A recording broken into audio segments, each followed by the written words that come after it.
Hey guys, welcome back to the channel. This is Ayushi Verma from Investorland Academy, and today I'm here to discuss the technical analysis outlook for the Nifty, Bank Nifty and Dollar INR. हम बात करेंगे कि Monday के लिए क्या market में direction हो सकता है और क्या लेवल्स हो सकते हैं। तो चलिए स्टार्ट करेंगे हम सबसे पहले निफ्टी के साथ।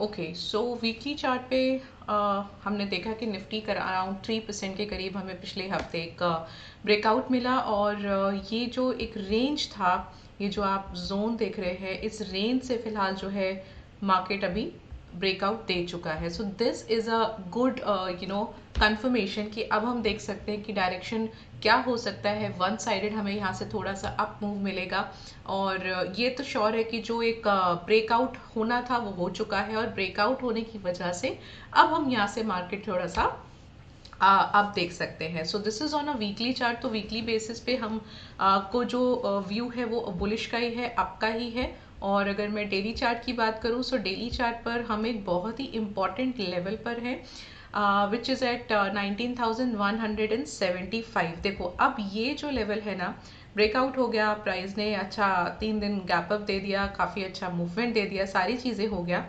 लेकिन अब जो ये क्लोजिंग आया है, विच इज़ एट अराउंड 200 के आसपास, 189-90 के आसपास का जो एक फ्राइडे को क्लोजिंग आया है, अब ये एक लेवल है, एग्जैक्टली लेवल जो है वो है 19,175। अगर यहाँ पे ये लेवल सरवाइव करता है निफ्टी, सो डेफिनेटली हम इमीडिएट बेसिस पे विद इन फ्यू डेज हम 500 का लेवल देख लेंगे। सो ये एक स्ट्रगल पॉइंट ज़रूर है यहाँ पे, जिसके बेसिस पे वी माइट एबल टू सी कि हम थोड़ा सा एक आधा दिन करेक्शन देखें, एक आधा दिन हम यहाँ पे कंसोलिडेशन देखें और फिर प्राइस जाए। और अगर यहाँ से जितना फास्टली ब्रेकआउट देता है, जितना फास्टली ये 200 के अबव क्लोज करता है, उतना ही जल्दी हम 500 का लेवल जो है इमीडिएट बेसिस पे यहाँ पे देख सकते हैं। एक और चीज़ है, ओवरऑल जो सेंटिमेंट्स हैं वो बुलिश है, उसमें कोई डाउट नहीं है।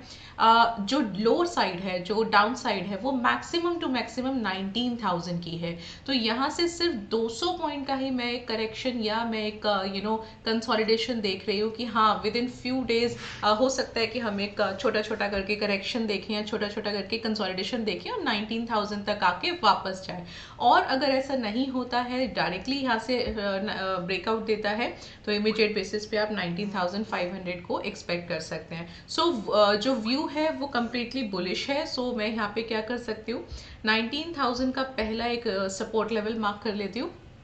पहला जो रेजिस्टेंस है वो 19,200 के आसपास का मार्क कर लेती हूँ, और इसके ओपन इंटरेस्ट पर चेक करते हैं कि चलिए इसका ओपन इंटरेस्ट हमें क्या और लेवल्स बताता है। सो 19,200 का स्पॉट है यहाँ पे, 300 पे मुझे अच्छा एक डेटा मिल रहा है। First resistance my first resistance would be here. So instead of 200 मैं पहला रेजिस्टेंस यहाँ 300 पे मार्क कर रही हूँ, और दूसरा रेजिस्टेंस जो है वो 400 पे मार्क कर रही हूँ, राइट। सो ये दो लेवल्स हैं अपसाइड के। डाउन साइड का मेरा पहला सपोर्ट है 19,100 का, ये ब्रेक होता है तो 19,000 का, right. So these are the two support levels. अब आपको मैं एक और चीज़ बताती हूँ, जो ब्रॉडर रेंज है वो 19,000 और 19,400 का है। मोस्ट प्रोबेबल जो रेंज है वो 19,100 और 19,300 का है। अब आपको मैं एक डेटा यहाँ पे और दिखाती हूँ, जिससे कि हमको ये समझ आएगा कि जो ओवरऑल सेंटिमेंट्स है ना, वो बेसिकली यहाँ पे अभी बुलिश की तरफ ही है, राइट। सो ये है ऑप्शन इंटरेस्ट का डेटा, लास्ट डे का ही है, फ्राइडे का ही है। तो आप ये देखोगे ये एक बार्स हैं जो बहुत ही अच्छे से आपको डेटा शो कर रहे हैं। So this is coming at around 19,000। सो 19,000 के बिलो तो फिलहाल हम नहीं देख रहे हैं निफ्टी को, और पहले जो है ये स्टक होगा 19,100 पर। प्रोबेबल रेंज जो अपसाइड की नज़र आ रही है वो है 300, 400 एंड 500। सो कॉन्टिन्यूसली जो ओपन इंटरेस्ट का डेटा है वो हर 300, 400 और 500 हर स्ट्राइक प्राइस पर बढ़ रहा है। सो ऑन एन एवरेज आप ऐसा मान लीजिए कि यहाँ से मार्केट जो है वो थोड़ा बुलिश ही है। चलिए अब आ जाते हैं बैंक निफ्टी पर। Okay, now this bank nifty is also you know at a very interesting level. Weekly basis पे ब्रेकआउट मिला, ये भी करीब 2.5% के करीब अप है। बहुत अच्छा एक ब्रेकआउट हुआ है और यहाँ पे हमें वीकली बेसिस पे तो डेफिनेटली अप ही बता रहा है। डेली बेसिस की अगर मैं बात करूँ सो थोड़ा सा यहाँ पे मुझे एक वीकनेस नज़र आ रही है। वीकनेस क्यों नज़र आ रही है? जैसा कि आप निफ्टी का ब्रेकआउट्स देख रहे हैं, मोमेंटम के साथ देख रहे हैं, वो थोड़ा सा बैंक निफ्टी में फिलहाल मिसिंग नज़र आ रहा है। सो मूवमेंट अप है नो डाउट, और पहला जो मेरा एक रेजिस्टेंस है वो 45,040 का है। ये लेवल इंपॉर्टेंट है। यहाँ पर अगर बैंक निफ्टी इसको सर्वाइव करता है तो फिर हम मोमेंटम के साथ अपसाइड देखेंगे बैंक निफ्टी में। और पहला जो सपोर्ट है वो है 44,500 का। ये रेंज के बीच में आई एम एक्सपेक्टिंग के मंडे को मार्केट रह सकता है। बुलिश ही व्यू है, और थोड़ा सा बैंक निफ्टी के लिए मैं हो सकता है एक्सपेक्ट करूँ कि कम मूवमेंट हो irrespective to this your nifty. So this is what you can expect, but हाँ ये श्योर है कि एक बार 45,040 लेवल्स ज़रूर आप देख लोगे बैंक निफ्टी में with in very few days और वेरी लेस टाइम। सो हो सकता है हम मंडे को ही देख लें, तो that could be a probability. चलिए अब इसके भी एक बार ओपन इंटरेस्ट पर आ जाते हैं। 44,700 का यहाँ पे स्पॉट प्राइस है और 800 पे अच्छा डेटा है। सो रेजिस्टेंस 1 मैं यहाँ मार्क कर लेती हूँ, दूसरा रेजिस्टेंस 45,000 कर लेते हैं, और सपोर्ट के लिए 44,500 होना चाहिए।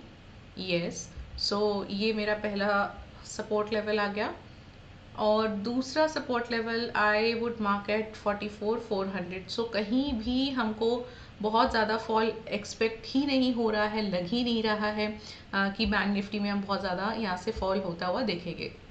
मैक्स टू मैक्स 44,400 का एक रेंज है, मैक्सिमम ब्रॉडर रेंज में जो आप देख सकते हो। सिमिलरली अगर मैं इसके भी एक बार ओपन इंटरेस्ट की बात करूँ तो यहाँ पे बहुत ही क्लियरली आपको डेटा नज़र आ रहा है 44,500 का। उसके बिलो बैंक निफ्टी फिलहाल नहीं लग रहा है, 44,800 एंड देन 45,000। सो 45,000 तो डेफिनेटली आप एक मान के चलो कि बैंक निफ्टी में आपको यहाँ से नज़र आ रहा है। सो ये अगर लेवल सर्वाइव करता है 45,040 के आसपास का, वहाँ से आप बैंक निफ्टी को और अच्छा अपसाइड एक्सपेक्ट करोगे। और निफ्टी के लिए 19,175 ये लेवल है जो बहुत ही इंपॉर्टेंट है। सर्वाइव करता है तो काफ़ी अच्छा एक upside movement with in very few days आप देख सकते हो। चलिए अब आ जाते हैं डॉलर INR पर। डॉलर INR यहाँ पे फिर 82 के आसपास ही ट्रेड कर रहा है। बहुत ज़्यादा कोई मूवमेंट नहीं है, एकदम कंसोलिडेशन है। तो ये यहाँ पे एक्सपेक्टेशन ये है कि हम 82.26 का रेजिस्टेंस मार्क कर सकते हैं एंड सपोर्ट लेवल 82 का मार्क कर सकते हैं। इसी के बीच में एक्सपेक्टेड है कि हम लोग डॉलर INR को फिलहाल अभी देखने वाले हैं। 82.1214 का हमारे पास क्लोजिंग आया है, सो होपफुली 82 का हमारे पास स्पॉट आना चाहिए। और उसके अकॉर्डिंग अगर मैं बात करूँ so 82.25 would be the resistance and 81.75 मेरा सपोर्ट लेवल होगा। ब्रॉडर रेंज हम इसको लेके चल सकते हैं। सो यहाँ पे भी मैं कंसोलिडेशन एक्सपेक्ट कर रही हूँ for the Monday. So this is all from my side and I hope you are learning something new. So do subscribe the channel and like this video. I'll meet you on Monday. Till then, just enjoy your weekend. Thank you so much for watching me.